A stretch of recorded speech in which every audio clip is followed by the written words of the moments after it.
ಈಗ ನೀವು ನೋಡ್ತಿರುವಂತಹ ಶಬ್ದ ಒಂದು ಕ್ಯಾಮ್ರಾದಲ್ಲಿ ರೆಕಾರ್ಡ್ ಆಗಿರುವಂತ ರಾತ್ರಿ 2 ಗಂಟೆಗೆ ಯಾರು ಕೂಡ ಒಂದು ಕೋಣೆಯಲ್ಲಿ ಇರಲಿಲ್ಲ, ಯಾರು ಕೂಡ ಒಂದು ಊರಲ್ಲಿ ಇರಲಿಲ್ಲ, ಯಾರು ಕೂಡ ಇರಲು ಸಾಧ್ಯನೂ ಕೂಡ ಆಗ್ಲಿಲ್ಲ. ಆದ್ರೆ 200 ವರ್ಷಗಳಿಂದ ಆ ಅಳುವಂತಹ ಶಬ್ದ ಕೇಳಿ ಬರ್ತಾ ಇದೆ. ಒಂದು ಕ್ಷಣ ಯೋಚಿಸಿ, ನಿಮ್ಮ ಮನೆ ಅಂತಾಳೆ ಅಂದ್ಕೊಳ್ಳಿ. ಅಡಿಗೆ ಮನೆಯಲ್ಲಿ ಅಮ್ಮ ಅಡಿಗೆ ಮಾಡ್ತಾ ಇರ್ತಾಳೆ, ಅಡಿಗೆ ವಾಸನೆ ಗಮ್ ಅಂತೇಳಿ ಬರ್ತಾ ಇರುತ್ತೆ. ಜಗಲಿ ಹತ್ರ ಮಕ್ಕಳು ಆಟ ಆಡ್ತಾ ಇರ್ತಾಳೆ, ದೇವರ ಮನೆಯ ಒಳಗೆ ದೀಪ ಶಾಂತವಾಗಿ ಉರಿತಿರುತ್ತೆ. ಈಗ ಈ ಊರನ್ನು ಬಿಟ್ಟು ಹೋಗ್ಬೇಕು, ಈ ಮನೆಯನ್ನು ಬಿಟ್ಟು ಹೋಗ್ಬೇಕು ಅಂದ್ರೆ ನೀವೇನ್ ಮಾಡಿ? ಅದು ನಿಮ್ಮ ಮಗಳಿಗೋಸ್ಕರ ಒಂದೇ ರಾತ್ರಿಯಲ್ಲಿ ಒಂದು ಹೆಜ್ಜೆಯನ್ನು ಬಿಡದೆ ಬಿಟ್ಟು ಹೋಗಬೇಕು. ಈ ಒಡೆದ ಬಳೆಯನ್ನು ನೋಡಿ, ಇದು ಒಂದು ತಾಯಿ ಒಡೆದಿರುವಂತಹ ಬಳೆ. ತನ್ನ ಮಗಳನ್ನು ಕೈ ಹಿಡಿದುಕೊಂಡು ರಾತ್ರಿ ಹೋದವಳು ಇನ್ನೂ ಕೂಡ ವಾಪಸ್ ಬಂದೇ ಇಲ್ಲ. ಈ ಬಳೆ ಮಾತ್ರ ಇಲ್ಲಿ ಉಳಿದಿದೆ. ಇದು ಕೇವಲ ಒಂದು ಭೂತದ ಕತೆ ಅಲ್ಲ, ಇದು ಒಂದು ಅಮ್ಮನ ಕಣ್ಣೀರಿನ ಕತೆ, ಒಂದು ಊರು ಸಾಯದ ನೋವಿನ ಕತೆ. ಜೆಸ್ಮಿಲಾರ್ನಿಂದ 18 ಕಿಲೋಮೀಟರ್ ದೂರದಲ್ಲಿ ಥಾರ್ ಮರುಭೂಮಿಯಲ್ಲಿ ಒಂದು ಹಳ್ಳಿ ಇದೆ. ಆ ಹಳ್ಳಿ ಹೆಸರು ಕುಲ್ದಾರ್ ಹಳ್ಳಿ. ಇದು 13ನೇ ಶತಮಾನದಲ್ಲಿ ಸ್ಥಾಪಿತವಾಗಿರುವಂತಹ ಹಳ್ಳಿ. ಇದಕ್ಕೆ 700ಕ್ಕೂ ಹೆಚ್ಚು ಹಳೆಯ ನಾಗರಿಕತೆ ಇದೆ. ಅಲ್ಲಿ ಪಾಲಿವಾಲ್ ಅನ್ನೋ ಒಂದು ಬ್ರಾಹ್ಮಣರು ವಾಸ ಮಾಡ್ತಾ ಇದ್ರು. ಇವರನ್ನು ಮರುಭೂಮಿಯ ಇಂಜಿನಿಯರ್ಸ್ ಗಳಂತ ಹೇಳಿ ಕರೀತಾ ಇದ್ರು. ಇವರು ಸಾಧಾರಣ ಜನರಾಗಿರಲಿಲ್ಲ.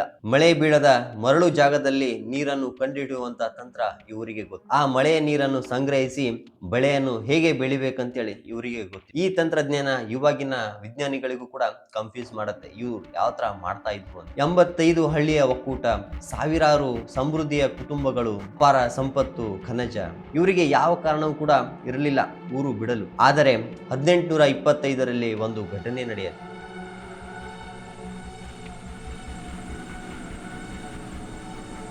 ಜೆಸ್ಮಿಲಾರ್ ರಾಜ್ಯದ ದಿವಾನ್ ಆಗಿರುವಂತಹ ಸಲೀಂ ಸಿಂಗ್ ಅನ್ನೋನು ಈ ರಾಜ್ಯದ ಮೇಲೆ ಆಳ್ವಿಕೆಯನ್ನ ಮಾಡ್ತಾ ಇದ್ದ. ಇವನ ಹತ್ರ ಅಧಿಕಾರ ಇತ್ತು, ಸೈನ್ಯ ಇತ್ತು, ಗೌರವ ಇತ್ತು, ನ್ಯಾಯ ಮಾತ್ರ ಇರಲಿಲ್ಲ.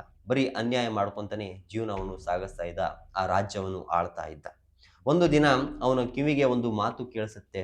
ಒಂದು ಕಿವಿ ಮಾತು ಯಾರೋ ಬಂದು ಹೇಳ್ತಾರೆ, ಕುಲ್ದರ್ ಹಳ್ಳಿಯ ಮುಖಂಡನ ಮಗಳು ತುಂಬಾ ಸುಂದರವಾಗಿದ್ದಾಳೆ, ಅಪ್ಸರೆ ಹಾಗೆ ಇದ್ದಾಳೆ, ಬೆಣ್ಣೆ ತರ ಇದ್ದಾಳೆ ಅಂತೇಳಿ ಯಾರೋ ಬಂದು ಕಿವಿ ಮಾತಾನೆ. ಇದನ್ನ ಕೇಳ್ಬಿಟ್ಟು ಆ ರಾಜ ಆ ಹಳ್ಳಿಗೆ ಹೋಗಿ ಆ ಹುಡುಗಿಯನ್ನು ಕರೆದುಕೊಂಡು ಬನ್ನಿ, ಈ ಅರಮನೆಯಲ್ಲಿ ಕರೆದುಕೊಂಡು ಬನ್ನಿ, ನಾನು ಅವಳನ್ನು ಅನುಭವಿಸಬೇಕು ಅಂತೇಳಿ ನೇರವಾಗಿ ದಿಟ್ಟವಾಗಿ ತನ್ನ ಸೈನಿಕರಿಗೆ ಆಜ್ಞೆ ಮಾಡ್ತಾನೆ.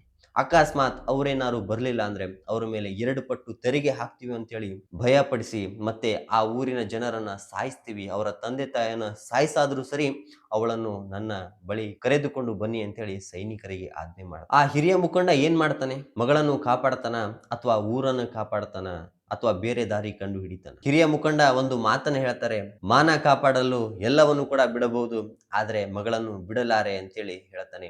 ಇದು ಇತಿಹಾಸದಲ್ಲಿ ದೊಡ್ಡ ನಿರ್ಧಾರವನ್ನೇ ಮಾಡ್ತಾನೆ. ಗೌರಿ ಕೇವಲ 16 ವರ್ಷದ ಹುಡುಗಿ, ಅವಳ ತಪ್ಪೇನಿತ್ತು? ಸುಂದರವಾಗಿ ಹುಟ್ಟಿದ್ದೆ ತಪ್ಪ?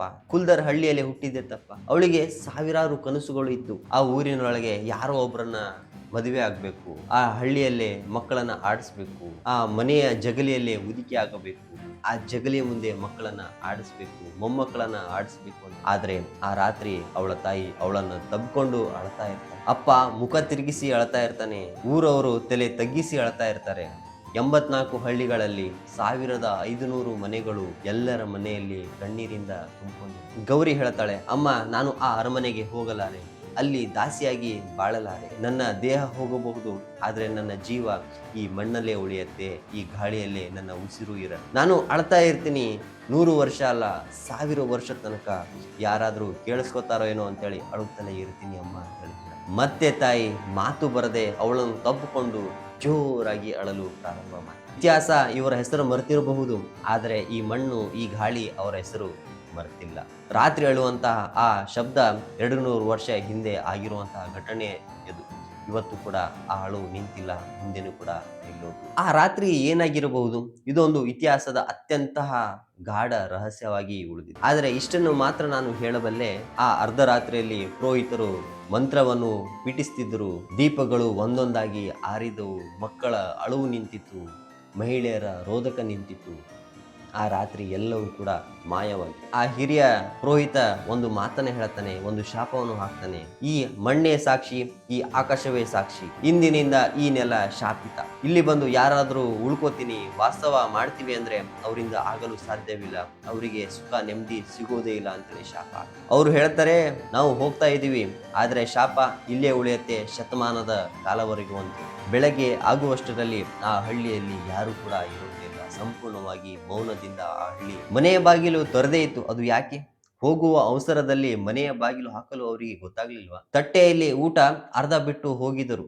ಯಾಕೆ? ಅವರು ಹೋಗುವ ಸಮಯದಲ್ಲಿ ಊಟ ಮಾಡಿ ಹೋಗ್ಬೇಕಂತೇಳಿ ಏನು ಅನಿಸ್ ಅಥವಾ ಅಲ್ಲೇ ನಿಂತು ಬಿಟ್ಟು ಹೋದ್ರ? ಅಷ್ಟು ಅವಸರ ಯಾಕೆ? ಅವರು ಏನನ್ನು ನೋಡಿ ಭಯಪಟ್ಟರು? ಇದನ್ನು ಇತಿಹಾಸ ಇಲ್ಲಿವರೆಗೂ ಉತ್ತರ ಕೊಟ್ಟೇ ಇಲ್ಲ. ಇದನ್ನೆಲ್ಲ ಗಮನಿಸ್ಬಿಟ್ಟು ವಿಜ್ಞಾನಿಗಳು ಒಂದು ನಿರ್ಧಾರ ಮಾಡ್ತಾರೆ.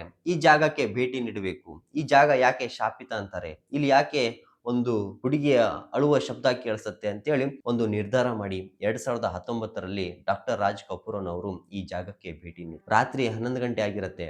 ಒಳಗೆ ಹೋಗ್ತಾರೆ, ಒಂದು ಕೋಣೆಯಲ್ಲಿ ನೋಡ್ತಾರೆ. ಅಲ್ಲಿ ಒಂದು EMF ಮಷಿನ್ ಇರುತ್ತೆ ಇವ್ರ ಹತ್ರ. ಅದು ನಾರ್ಮಲ್ ಆಗಿ ಮ್ಯಾಕ್ಸಿಮಮ್ ತಾಪಮಾನನೇ ತೋರಿಸ್ತಾ ಇರುತ್ತೆ. ಆದ್ರೆ ಸಡನ್ಲಿ ಆ ಕೋಣೆಯ ಒಳಗೆ ಹೋದಾಕ್ರ 8 ಡಿಗ್ರಿ ಸೆಲ್ಸಿಯಸ್ಗೆ ಖುಷಿ. ಯಾಕೆ ಖುಷಿಯತೆ ಅಂದ್ರೆ ಅಸಾಧಾರಣ ಜಾಗದಲ್ಲಿ ಈ EMF ಮಷಿನ್ ಏನ್ ಮಾಡತ್ತಂದ್ರೆ ತನ್ನ ಡಿಗ್ರಿ ಸೆಲ್ಸಿಯಸ್ ಅನ್ನ ಕುಸಿದ್ಬಿಡುತ್ತೆ. ಅಲ್ಲಿ ಏನೋ ಒಂದು ಬೇರೆ ಶಬ್ದ ಇರುತ್ತೆ, ಬೇರೆ ಗಾಳಿ ಇದೆ ಅಂತೇಳಿ ಆ ಥರ ಒಂದು ಸೂಚನೆಯನ್ನ ಕೊಡುತ್ತೆ. ಅವ್ರೇನು ಹೋಗಿದ್ರಲ್ಲ ತಂಡವಾಗಿ, ಆ ತಂಡದವರಿಗೆ ಪ್ರತಿಯೊಬ್ಬರಿಗೂ ಒಂದೊಂದು ಶಬ್ದ ಕೇಳಿಸುತ್ತೆ, ಅಳುವಂತ ಶಬ್ದ. ಸೊ ಆ ಕುಲ್ದರದಲ್ಲಿ 2 ಘಟನೆ ನಡೆಯುತ್ತೆ. ಒಂದು ಅಳುವಂತ ಶಬ್ದ, ಇನ್ನೂ ಒಂದು ಅಸಾಧಾರಣ ರೀಡಿಂಗ್ಸ್ ಆ EMF ಮಷೀನ್ ಅಲ್ಲಿ ತೋರಿಸುತ್ತೆ. ಸೊ ಇಲ್ಲಿ ಅವರಿಗೆ ಗೊತ್ತಾಗತ್ತೆ ಈ ಜಾಗ ಸರಿಯಲ್ಲ, ಈ ಜಾಗ ರಾತ್ರಿ ಹೊತ್ತು ಇಲ್ಲಿ ಯಾರು ಕೂಡ ಬರಬಾರ್ದು, ಇಲ್ಲಿ ಯಾರೋ ಇದ್ದಾರೆ. 200 ವರ್ಷಗಳ ಹಿಂದೆ ಏನು ಆಗಿತ್ತು ಅದೇ ಘಟನೆ, ಅದೇ ಜನ ಇನ್ನೂವರೆಗೂ ಇದ್ದಾರೆ ಅಂತೇಳಿ ಅವ್ರಿಗೆ ಗೊತ್ತಾಗುತ್ತೆ. ಅಲ್ಲಿಂದ ಹೊರಗೆ ಕುಲ್ದರ್ ಹಳ್ಳಿಯನ್ನು ಬಿಟ್ಟು ಆಚೆ ಹೋಗ್ಬೇಕಾದ್ರೆ ಪಕ್ಕದ ಹಳ್ಳಿಯ ಒಬ್ಬ ಮುಖಂಡನ ಕೇಳ್ತಾರೆ. ಅವನ ಹೆಸರು ರಾಮ್ಲಾಲ್ ಅಂತೇಳಿ. ಅವನೊಂದು ಕತೆ ಹೇಳ್ತಾನೆ. 1947ರಲ್ಲಿ ಇಲ್ಲೊಂದು ಕುಟುಂಬ ನೆಲೆಸ್ತೀವಿ ಅಂತೇಳಿ ಬಂದಿದ್ರು. ರಾತ್ರಿ ಹೊತ್ತಲ್ಲಿ ಮಕ್ಕಳಿಗೆ ಹುಷಾರ್ ತಪ್ಪಿತು. ಬೆಳಗ್ಗೆ ಆಗುವಷ್ಟರಲ್ಲಿ ಎಲ್ಲರೂ ಕೂಡ ಅಸ್ತವ್ಯಸ್ತರಾಗಿದ್ರು. ಒಂದು ವಾರದ ಒಳಗೆ ಆ ಮನೆಯ ಹಿರಿಯ ಯಜಮಾನ ತೀರ್ ಹೋದ. ಇದನ್ನ ನಮಗೆ ಒಬ್ಬ ಡಾಕ್ಟರ್ ಹೇಳಿದ್ರು. ಆದ್ರೆ ಆ ಕುಟುಂಬ ಎಲ್ಲಿಗೆ ಹೋಯ್ತು ಅಂತೇಳಿ ಈವರೆಗೂ ನಮಗೆ ಗೊತ್ತಿಲ್ಲ. ಇದು ಶಾಪ ಇಲ್ಲ ಅಂದ್ರೆ ಮತ್ತೇನು? ಸೊ ಇನ್ನೂ ಒಂದು ಕತೆ ಇದೇ ತರ ಆಗತ್ತೆ. ಇದನ್ನ ಕಂಡುಹಿಡಿಬೇಕಂತೇಳಿ ಅವಾಗ ಬಂದಿದ್ದು ವಿಜ್ಞಾನಿಗಳು, ಇವಾಗ ವರದಿಗಾರರು ಈ ಜಾಗದಲ್ಲಿ ಏನಿದೆ ಅಂತೇಳಿ ನೋಡ್ಕೊಂಡು ಹೋಗ್ಬೇಕಂತೇಳಿ ಬರ್ತಾರೆ. ಕ್ಯಾಮ್ರಾವನ್ನ ಆನ್ ಮಾಡ್ಕೊಂಡು ಹಳ್ಳಿಯ ಒಳಗೆ ಹೋಗ್ತಾರೆ. ರಾತ್ರಿ 11 ಗಂಟೆ ಆಗತ್ತೆ.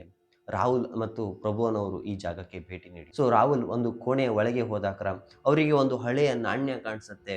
18ನೇ ಶತಮಾನದಲ್ಲಿ ಯಾರೋ ಈ ನಾಣ್ಯವನ್ನು ಬಿಟ್ಟು ಹೋಗಿರ್ಬೇಕಂತೇಳಿ ಅವನು ಅಲ್ಲಿ ನೋಡ್ತಾ ಇರ್ತಾನೆ. ಪ್ರಭು ಹೆಡ್ಸೆಟ್ ಅನ್ನ ಹಾಕೊಂಡು ಒಳಗೆ ಹೋಗ್ತಾ ಇರ್ತಾನೆ. ಅವನಿಗೆ ಒಂದು ಶಬ್ದ ಕೇಳಿಸುತ್ತೆ. ಅವನು ಗಾಬರಿಯಿಂದ ಕೈಕಾಲುಗಳು ನಡುಗ್ತಾ ಇರುತ್ತೆ, ಏನಾಗಿರ್ಬಹುದು ಅಂತ. ಆದ್ರೆ ಅವನಿಗೆ ಒಂದು ಶಬ್ದ ಕೇಳಿಸುತ್ತೆ, ನೀವು ಯಾಕೆ ಬಂದ್ರಿ ಇಲ್ಲಿಗೆ, ನೀವು ಯಾಕೆ ಬಂದ್ರಿ ಅನ್ನೋ ಶಬ್ದ ಇವನ ಕಿವಿಗೆ ಬಿದ್ದಿರತ್ತೆ.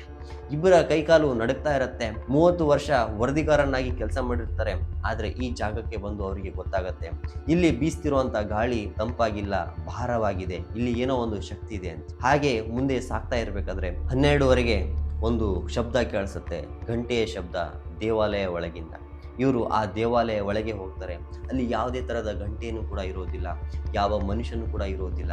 ಆದರೆ ಆ ಗಂಟೆ ಶಬ್ದ ನಿಲ್ಲೋದೇ ಇಲ್ಲ, ಕಂಟಿನ್ಯೂಸ್ ಆಗಿ ಬರ್ತಾನೆ ಇರುತ್ತೆ. ಮತ್ತೆ ಇವರು ಗಾಬರಿಗೆ ಒಳಗಾಗ್ತಾರೆ. ಸೊ ಈ ಹಳ್ಳಿಯಿಂದ ಆಚೆ ಹೋಗ್ಬೇಕಲ್ಲ ಅಂತೇಳಿ ಆಚೆ ಹೋಗೋಕ್ಕೆ ಪ್ರಯತ್ನ ಪಡ್ತಿರ್ತಾರೆ. ಅಷ್ಟರೊಳಗೆ 2 ಗಂಟೆ ಆಗಿದೆ. ಸೊ ಯಾವುದೋ ಒಂದು ಕಿಟಕಿಯಿಂದ ಒಂದು ದೀಪದ ಬೆಳಕು ಇವರಿಗೆ ಕಾಣಿಸುತ್ತೆ. ಒಂದು ಕೋಣೆಯ ಒಳಗೆ ಹೋಗ್ತಾರೆ. 2:15 ಟೈಮ್ ಆಗಿರುತ್ತೆ. ಸೊ ಎಲ್ಲವನ್ನು ಗಮನಿಸ್ತಾರೆ. ಆ ಹಳ್ಳಿಯ ಜನ ಅರ್ಧ ಅಲ್ಲಿ ಬಿಟ್ಟೋಗಿರುವಂತ ತಟ್ಟೆ ಹಂಗೆ ಅವರಿಗೆ ಕಾಣಿಸ, ದೀಪ ಆ ದೇವರ ಮನೆಯಲ್ಲಿ ಅದು ಹಂಗೆ ಇಟ್ಟಿರೋದು. ಆದ್ರೆ ಅವರ ಕ್ಯಾಮ್ರಾ ಫ್ರೀಸ್ ಆಗಿರುತ್ತೆ. ಆದ್ರೆ ಇವ್ರಿಗೆ ಗೊತ್ತೇ ಆಗೋದಿಲ್ಲ. ಯಾವಾಗ 2:30ಕ್ಕೆ ಹೊರಗೆ ಬರ್ತಾರಲ್ಲ, ಅವರ ಕ್ಯಾಮ್ರಾ SD ಕಾರ್ಡ್ ಅನ್ನ ತೆಗೆದು ನೋಡ್ತಾರೆ. 2:15ಕ್ಕೆ ಒಳಗೆ ಹೋದವರು 2:30ಕ್ಕೆ ಹೊರಗೆ ಬರ್ತಾರೆ. ಆ 15 ನಿಮಿಷ ಇವರಿಗೆ ಏನಾಗುತ್ತೆ ಅಂತೇಳಿ ಇವರಿಗೂ ಗೊತ್ತಾಗಿಲ್ಲ. ಸೊ ಆ ಕ್ಯಾಮ್ರಾ ಸಂಪೂರ್ಣವಾಗಿ ಫ್ರೀಸ್ ಆಗಿರುತ್ತೆ. ಇನ್ನೊಂದು ಸತ್ಯ ಏನಂದ್ರೆ ಇವರಿಗೆ ಕೂಡ ನೆನಪಿರೋದಿಲ್ಲ ಆ 15 ನಿಮಿಷ ಏನ್ ನಡೆದಿತ್ತು ಅಂತ. ಸೊ ಬೆಳಗ್ಗೆ ಆಗತ್ತೆ. ಕುಲ್ದರ ಹಳ್ಳಿಯನ್ನು ಬಿಟ್ಟು ಹೊರಗೆ ಹೋಗ್ಬೇಕಾದ್ರೆ ಒಂದು ಕ್ಷಣ ನಿಂತು ಗೋಡೆಗಳನ್ನೆಲ್ಲ ನೋಡ್ತಾರೆ. ಒಂದು ಮಗು ಈ ಗೋಡೆಯನ್ನ ನೋಡಿರಬೇಕು, ಒಂದು ಮದುವೆ ಈ ಜಗಲಿಯಲ್ಲಿ ನಡೆದಿರಬೇಕು, ಒಂದು ಅಜ್ಜಿ ಸಂಜೆಯನ್ನ ನೋಡ್ಬಿಟ್ಟು ನಿತ್ತಿಸುರ ಬಿಟ್ಟಿರಬೇಕು. ಆದ್ರೆ ಇವ್ರು ಯಾರು ಕೂಡ ಇಲ್ಲ. ಆದ್ರೆ ಇವರ ಸ್ಪರ್ಶ ಇಲ್ಲೇ ಇದೆ, ಈ ಗೋಡೆಯಲ್ಲೇ ಇದೆ, ಈ ಮಣ್ಣಲ್ಲಿ ಇದೆ. ಇನ್ನೊಂದು ರಹಸ್ಯ ಏನಂದ್ರೆ, ರಾಜಸ್ಥಾನ ಸರ್ಕಾರ ಈ ಜಾಗವನ್ನು ರಾತ್ರಿ ಹೊತ್ತು ಬರಲು ನಿಷೇಧ ಮಾಡಿ, ರಾತ್ರಿ ಹೊತ್ತು ಕುಲ್ದರ್ನಲ್ಲಿ ಯಾರು ಕೂಡ ಇರಬಾರ್ದು. ಯಾಕೆ ಸರ್ಕಾರ ಈ ನಿಯಮ ಮಾಡಿದೆ? ಹಾಗಾದ್ರೆ ಅವ್ರಿಗೆ ಏನೋ ಒಂದು ಗೊತ್ತಿದೆ, ಅವರು ನಮ್ಮ ಮುಂದೆ ಹೇಳೋದಿಲ್ಲ. 200 ವರ್ಷ ಕಳೆದಿದೆ, ಆದ್ರೆ ಶಾಪ ಇನ್ನೂ ಕಳೆದಿಲ್ಲ. ಗೌರಿ ಹೋಗಿದ್ದಾಳೆ, ಆದ್ರೆ ಅವಳ ನಗು ಇನ್ನೂ ಕೂಡ ಅಲ್ಲೇ ಇದೆ. ಕೆಲವೊಂದು ನೋವು ಮರೆಯಾಗುವುದಿಲ್ಲ, ಕೆಲವು ಶಾಪ ಸಾಯೋದಿಲ್ಲ, ಕೆಲವೊಂದು ಊರು ಯಾರಿಗೋಸ್ಕರ ಕಾಯ್ತಾ ಇರತ್ತೆ, ಅದು ಯಾರಿಗೆ ಅಂತ ಹೇಳಿ ಗೊತ್ತಾಗೋದಿಲ್ಲ. ಕುಲ್ದರ್ ಅಂತಹ ಊರು, ಅಲ್ಲಿ ಗಾಳಿ ಮಾತನಾಡತ್ತೆ, ಮಣ್ಣು ನೆನಪಿಸುತ್ತೆ, ಆದ್ರೆ ರಾತ್ರಿ ಆದ್ರೆ ಅಲ್ಲಿ ಯಾರೋ ಒಬ್ರು ಅಳ್ತಾ ಇರ್ತಾರೆ. ಇದೇ ತರ ಹಾರರ್ ಅಂಡ್ ಮಿಸ್ಟ್ರಿ ವಿಡಿಯೋಗಳಿಗಾಗಿ ನನ್ನ ಚಾನಲ್ ಅನ್ನ ಸಬ್ಸ್ಕ್ರೈಬ್ ಮಾಡೋದನ್ನ ಮರಿಬೇಡಿ. ಮತ್ತೆ ಮುಂದಿನ ವಿಡಿಯೋದಲ್ಲಿ ಸಿಗೋಣ.